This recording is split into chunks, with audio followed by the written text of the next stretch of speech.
Blind people may soon be able to see again thanks to technology, specifically with a bionic eye. Australian scientists have already implanted a bionic eye in animals and successfully tested it. And the most incredible part?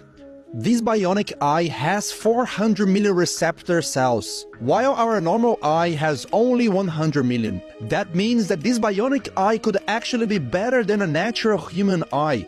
Imagine having a zoomed-in vision, seeing farther, or simply having a sharper eyesight. I think this is an incredible technology, especially for people who have lost their vision, or even the ones who lost their entire eye. This invention deserves a Nobel Prize. Comment below what you think.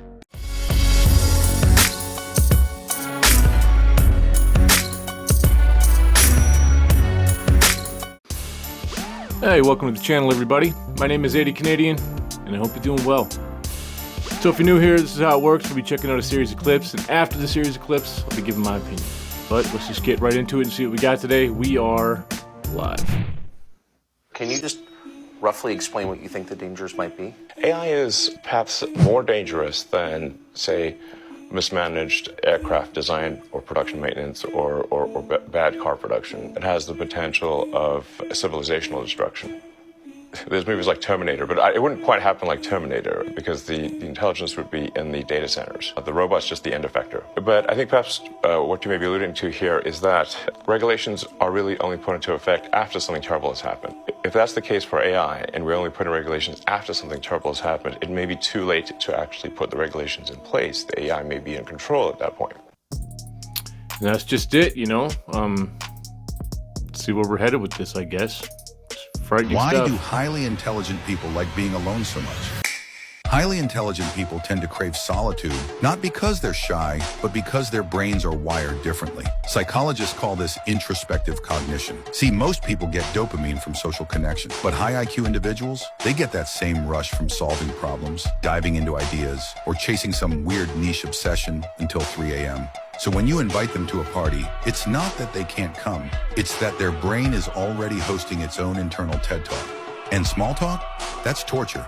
Conversations about the weather or what you do for work don't light up their brain the same way a tough question or mental challenge does. It's not antisocial, it's efficiency. Their mental energy is limited, and socializing drains it fast. Ironically, the smarter you are, the more likely it is that solitude feels like connection, because you're connecting with your own thoughts. So next time your smartest friend goes MIA for a week, don't take it personal. They're not avoiding you. They're just busy solving the universe in their head. Yeah, it's a good way of looking at it. I feel like a lot of the people that watch this channel spend a lot of time alone with their own thoughts. According to the CIA, we have superhuman abilities. Watch this. So the CIA released a document saying the universe is a hologram. They did. And basically the document teaches you how to access superhuman abilities as well as use your consciousness to shift your reality. I'm breaking down this document section by section, and this is part 4. This section is pretty short but very interesting because it talks about the use of the hemisync. What they noticed is by putting people through the hemisync system, they could have people access advanced states of meditation, maybe some states that would take the average meditator 20 years to reach, and they could have them reach it pretty much in 10 to 15 minutes. And these states would be where the left and right brain come into complete coherence, so much so that it seems like the whole body and the brain and heart come into coherence as well. Which, for anyone who's familiar with Dr. Joe Dispenza's work, he talks a lot about the power of brain and heart coherence. And for those who don't know, hemi-syncing is when you have a different frequency playing in each ear, both between 4 and 7 hertz. And based on what they're saying here, this accelerates your meditative experience and can help you astral travel or astral project much quicker. That's what they say. So, I don't know. It's crazy what the human body's actually capable of on its own.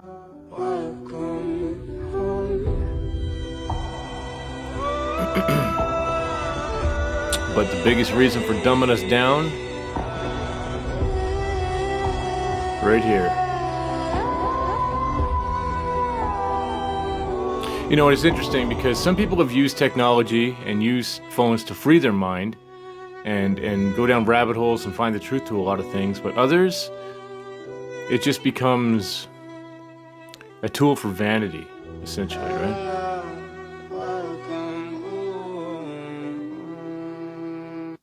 Something like that that's supposed to bring us all closer together and connect us really has just left us all lonely and divided. It's kind of ironic when you think about it, but Here's the biggest tech news that took place in the past few days, and it's about to change everything you know about human capabilities. Elon Musk just announced Neuralink will begin human trials within 6 months to give blind people superhuman vision that can see infrared, ultraviolet, and even radar data directly through brain implants. Apple is spending $14 billion to buy Perplexity AI, which means Siri is about to become terrifyingly smart, and Google's search monopoly just got its biggest threat ever. MIT scientists discovered that using ChatGPT literally makes your brain lazier with the lowest neural activity ever recorded, proving AI is making humans dumber while we think it's making us smarter. Tencent released free AI that creates Hollywood-quality 3D models in minutes, completely destroying the 3D animation industry that charges thousands for work anyone can now do for free. New AI video editing can digitally replace your clothes, add products to your hands, and change anything in real-time footage just by typing what you want, making every video you see potentially fake. Your brain is getting weaker, your job skills are becoming worthless, and reality itself is becoming impossible to verify. This isn't progress. This is the complete transformation of human society happening in real time while most people are completely unaware. Yeah, so you either got to keep up with the technology and upgrade your body, or get left behind, right? Elon Musk yesterday just announced the first ever human to have a Neuralink implant. You hear about this? Oh, the chip? Yeah. So there's one successful Neuralink person in the world right now. It happened yesterday. But check this out. They put Neuralink into a calculator. It's like a numerology calculator, and it comes out with a number with all the different letters. Somebody put Neuralink, the name, into a gematria calculator. It's like a Greek numerology calculator. Yeah. Puts it in, and guess what the number is? 666. Oh, hell no. So people are saying that Neuralink, just like in the Bible, they say people will be implanted with the mark of the beast, which is 666. And since this is happening now, they say eventually everyone or a lot of people will be tempted to do it. Them getting that will be the mark of the beast. So that's like the end of times coming. Like, that's the most unnatural way to live if you really bag it. Yeah, it's about to get wild, man. The next 25 years is going to be crazy. Elon Musk revealed the first human has received a Neuralink brain implant. The microchip allows people to use technology just by thinking. Initial users will be those who have lost the use of their limbs, with Musk saying, "Imagine if Stephen Hawking could communicate faster than a speed typist or auctioneer." The first human who received the implant is reportedly recovering well, with initial results showing promising neuron spike detections. Well, I'm not sure I don't know about you, but I don't think I'm going to be putting anything in my brain. So what can you show us that as a demonstration of what you can now do? Here we go. This is the Link app. This is how I control everything. This is the app that they've uploaded onto my computer that lets me control the cursor. This is my devotional that I've been reading all the time, every day. And then this is me playing chess. So wait a minute. You're moving the cursor. You're moving the cursor, Nolan, just by thinking about where you want it to go, or is it your eyes? No, it's just me thinking about wherever I want it to go. Oh, man. So yeah, you're not even tracing it with your eyes. You're just looking at it. Nope. I can move it, and I can move the cursor around, whatever I would like to do. I don't have to be staring at it at all. I mean, it's amazing. There's not even words to describe. Yeah, there's not even words to describe how amazing this tech is. Yeah, it's human integration with technology. Pretty soon, it's going to be this weird world. Cops are going to be using mind-reading technology, and Colorado is the first state to pass a law protecting the privacy of your thoughts. This comes in light of the technology now being widely available for private citizens. Is it time to dust off your tinfoil cap? We'll talk about it. But first, I want you to listen to the voice of a man who lost his ability to speak nearly a decade ago. It makes people cry who have not heard me in a while. While there are non-invasive devices available, this is one of those brain chips. We all remember Neuralink, but there's a bunch of other technology that's currently being developed and used. This one works by mapping your brain while you're reading, and the little voice inside of your head gets recorded as the word you are thinking of. It is so effective at doing this that people can have normal conversations now, and you could even speak to somebody telepathically if you really wanted to. The other frightening application of this is being able to stream music directly to your brain in broadband. Okay, this one really concerns me. Have you ever just put on your headphones and someone had connected to them and suddenly you're hearing half of a conversation? Well, anything that's attached to technology is hackable. Do you really want your brain being available to the internet? That's not even where it gets weird. You can buy brain mapping technology right now for about $1,000. There's also software that you can buy that gives you the ability to map and use the information that you get from your brain. You could turn it into images, you could record your dreams, you could even speak to people. I just know that it's going to become commonplace where someone suspects their boyfriend or girlfriend of cheating, so they just pop on the brain cap and read their thoughts. However, what Colorado wanted to do was to make it illegal to sell your data. Kind of like a lot of platforms have done. This, however, provides no legal protection from the police. My only question is those without an internal monologue. How is this technology going to work for them? Scientists created the world's first living robots, known as xenobots, which can now reproduce. These tiny machines were developed using living frog cells and are less than 1 millimeter in width. Xenobots can move towards a target, heal themselves when injured, and potentially carry medicine within a patient's body. They are not traditional robots or existing animal species, but represent a new class of programmable organisms. The xenobots were designed on a supercomputer and assembled and tested by biologists. These living machines, consisting of approximately 3,000 cells, form a sphere and are capable of replicating using their collective intelligence and plasticity. While the system typically dies out after 1 generation, an evolutionary algorithm guided by artificial intelligence allowed for the discovery of body shapes that facilitated more effective replication. The researchers assure that these living machines are strictly confined to the lab and can be easily controlled as they are biodegradable. Right now, xenobots are mostly used by scientists to understand how cells work together to form complex organisms. Their future application include cleaning the oceans from microplastics and delivering drugs to target cells in the body. Scientists can create xenobots using a patient's own cells, which helps avoid the problem of the patient's immune system attacking them. These personalized xenobots could potentially remove plaque from arteries and, with some extra cell types and bioengineering tricks, find and treat diseases more effectively. Well, that's a gray area for me, man. I don't know how to think. Scientists are fighting back against the unethical use of AI by using tactics that are maybe even more unethical.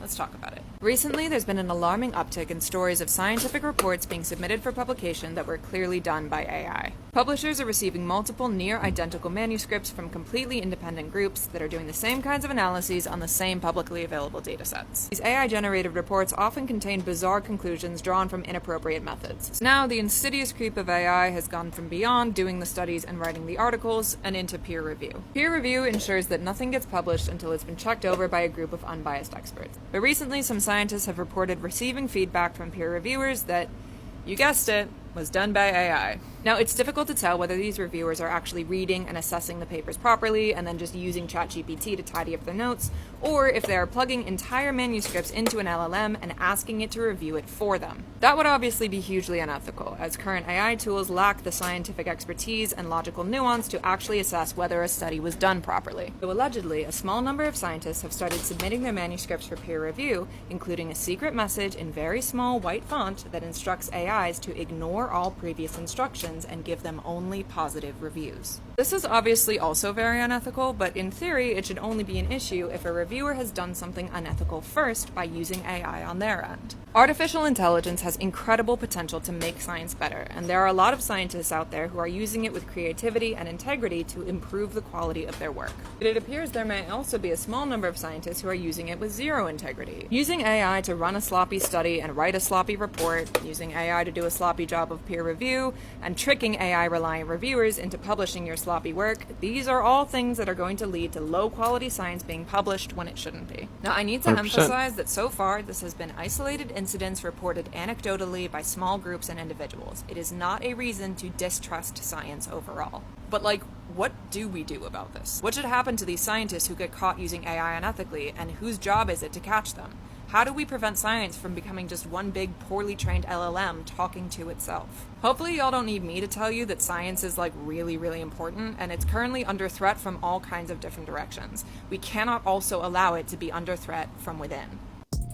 Yeah, it just goes back to what he was saying earlier. It's making us lazy and complacent, and that's just where we're going. Scientists just created a bionic knee connected directly into a patient's bone and wired into their muscles. At MIT's Mechatronics lab, researchers just revealed the osseointegrated mechanoneural prosthesis, or OMP, because we don't have all day. Rather than traditional prosthetics that attach to the body with sockets and feel like lifeless masses strapped onto a limb, OMP is connected directly into a patient's skeletal system via a titanium rod implanted into the femur. The muscles of the thigh are also reconstructed, reconnecting pairs of muscles like the quadriceps and hamstring to create agonist-antagonist muscle loops, which naturally work in opposition to each other. Into these muscle loops, intramuscular electrodes are then implanted to pick up the electrical signals from muscle contraction. These signals correspond to the user's intended movements to either extend or to contract their knee. These signals travel to a controller housed in the prosthetic that interprets them in real time and translates the user's intent into natural movement. In clinical trials, patients who received the full OMP system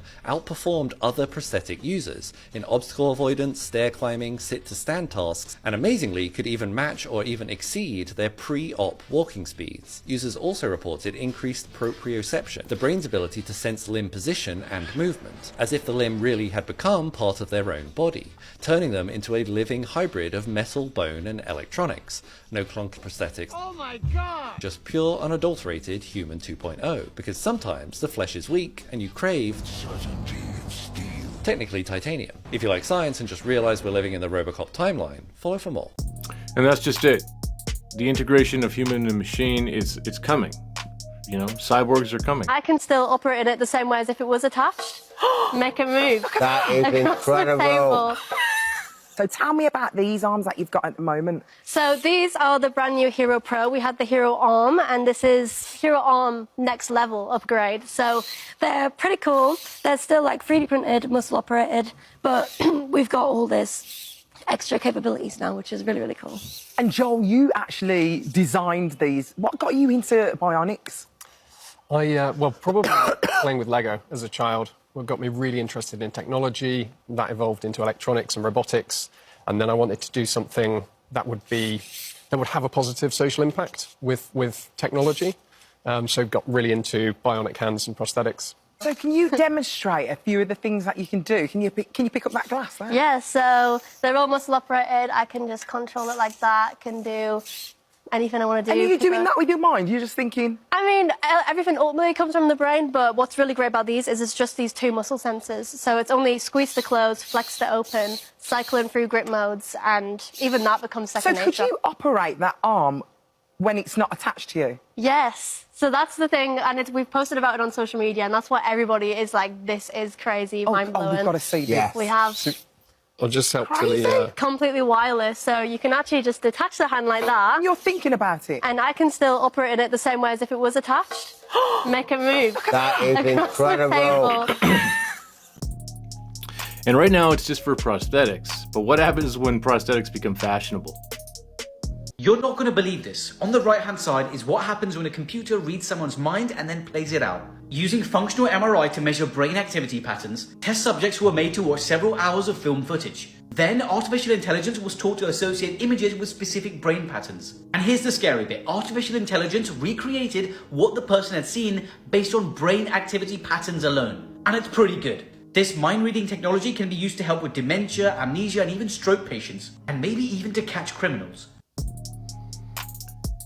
I don't even know what to say about that. I just did one of the crazier interviews I've ever done. It's about 11:30 at night on a Monday in California. And I was speaking to a team in Singapore in their workday that says they can read your mind using AI. Now, what do they mean by that? What they can do is they can put people, a handful of people, and I mean a handful of people, so far they've done it with 3 people, into an MRI machine, show them a picture of something, and then have AI read not the image, but the brain scan, the MRI data, and then it reproduces the image that the MRI data, the brain scan, suggests to it. So basically, you show me a picture, and the AI shows you a version of that same picture by reading it out of my brain. Now, there are all kinds of ethical issues here. I mean, in a world of greedy corporations and authoritarian regimes and the slippery slopes we all know that the worst actors fall down immediately when it comes to new tech, there's some really scary stuff here. And even the researchers say that they wouldn't necessarily be up for signing up for this in a commercial setting, that they only are comfortable doing it in this sort of academic kind of protected way. But the thing that was really interesting was it turns out that when you have separate people doing the same visual stimuli, when you show an image to two people, the thing that comes out the other end is very different in this kind of dreamlike hallucinatory way. It's similar enough that you could look at both of them and say, okay, that's a building, or, oh, okay, that's a fire truck. But it's a slightly different fire truck at a different angle with a slightly different shade of red. And that difference is really interesting. On the one hand, they were pointing out that it makes computer scientists crazy, that they get yelled at conferences by computer scientists who say, you haven't represented the real truth of the image. But what they say, what they're most interested in, what the neuroscientists are interested in, is the fact that everybody is a little bit different, and that those little perceptual differences speaks to something about how our brains process reality in this individualized way. Anyway, their long-term goal, and again, I'm not kidding when I say this, is that someday we'll be able to just beam images to each other without having to, take a picture and send it on our phones. That we're going to sort of revolutionize communication by making it a brain-to-brain kind of thing. I don't know, man. That was a lot. That was a lot on a Monday. Yeah, seriously, pretty soon we're going to be more machine than human. In the latest concerning news from the world of tech, Apple have patented a sensor system for their AirPods that could read biosignals and electrical activity of a user's brain. Now, the first question is, why on earth do they need to do that? Second question is, what are they possibly going to do with all that data? So you know that product guide you like to throw out and the small print you like to ignore? You might want to start paying attention because someone, somewhere, is collecting your brain data. Where it's going, I don't know.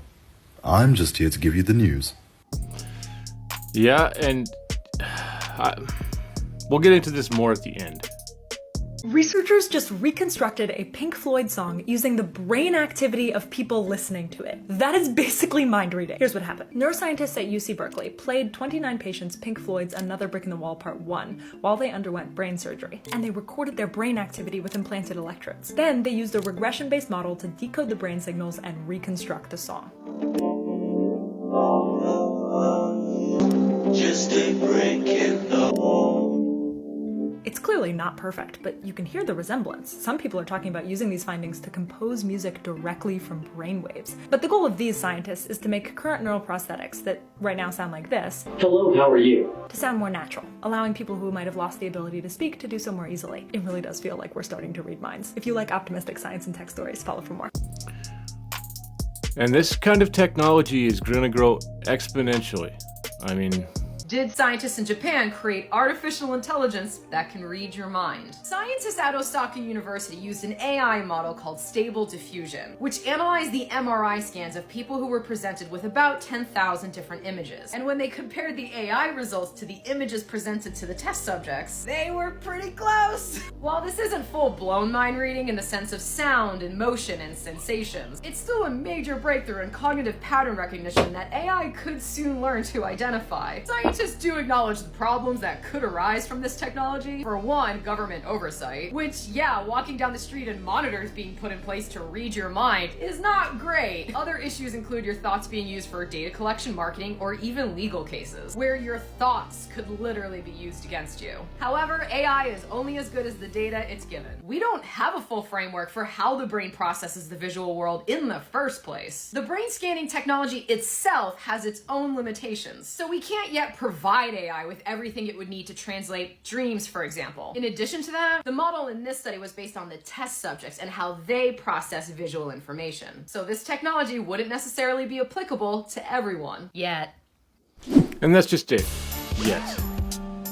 So those are today's clips, you know, and I think what can be extrapolated from all of this is knowing that we've all been led incrementally into accepting more and more technology into our lives. You know, we already see it with AI, and now we're seeing it with top-of-the-line prosthetics that are being able to be controlled with your mind. And ideally, as someone who is an amputee, that would be what you would want, right? You would think. But as I was saying earlier, what happens when this becomes fashionable, when this becomes trendy? Okay, then we're getting into Cyberpunk 2077 territory. They're already allowing people to remove their breasts and genitals because they don't fit into the body that they think they should have, you know? Now, what's gonna happen when people become transhumanists or trans robots, if you will, you know? I identify as a cyborg, you know? I think I'm supposed to have prosthetic limbs. I'm gonna have a prosthetic torso. And at what point do you become more machine than human, you know? At what point do you forfeit your human rights? At what point are you more machine? You know, these are things that we're gonna have to wrestle with and struggle with and ultimately address in not too long of time. And then when you consider Neuralink and all this stuff going into your brain, what capabilities are these people going to have, you know? And what's going to stop people from wanting to get it? Because yeah, it always starts off with, it's going to help a stroke victim, it's going to help somebody who's blind, but pretty soon it's going to become trendy and it's going to become like anything else, and it's going to have applications for just the average person. You know, I want to learn Cantonese, you know, on the fly, and then boom, you just download Cantonese into your brain. We already learned that it's making people lazy, and there's something to be said about undeserved knowledge, right? And it falls into the wrong hands. And like they said, authoritarian regimes using nodes that are just attached to street lamps, reading our thoughts all the time. It's going to get very invasive, and we're going to get into some weird ethical dilemmas here, because unfortunately, we're going to have to go down this path before we can understand, oh, maybe we shouldn't do that, maybe we shouldn't do this. We're going to have to go through a giant beta test, right? It's a weird integration with machines that we're about to go through. It's bad enough that we're going to be living with androids and living with robots already, as we saw in previous episodes. But once a person starts taking on more and more prosthetics and starts to become more machine themselves, the idea of marrying a cyborg or marrying an android isn't going to seem that outlandish when you yourself are 50% robot, right? And it's weird that that's what we're getting to, you know? And then pretty soon, not far behind that, is going to be uploading your consciousness into the cloud, and you're just going to be living in the internet like some Ready Player One type shit, you know? The lines of reality are about to get blurred here in a very big way. And there's a lot of people, like I said, who aren't amputees, who are just lazy and just looking for that next dopamine fix, that are just going to jump all over this technology. I already know people that would willingly sacrifice an arm or a leg or something like that, or both legs, you know what I mean, to run really fast, or both arms to swing that golf club as hard as they want to. You know, as we also saw in previous episodes, the head transplant technology is coming, you know, and pretty soon it's just going to be your head on a droid's body, essentially, right? Are you still you at that point, though? You know, these are the ethical questions that we got to start asking, because we're not too far from this as our own reality. And how are people who don't believe in this technology going to react? Are we going to have communities of purists that are just against this stuff altogether, sort of like an Amish type of thing, you know, where they just reject all technology? It's a weird world that we're going into, and I had a lot of questions and a lot of thoughts on it, but I want to hear your thoughts on this. So please drop a comment. Let's get into it. Let's discuss. As always, I will see you again in the next one. But until then, 80 Canadian, signing off.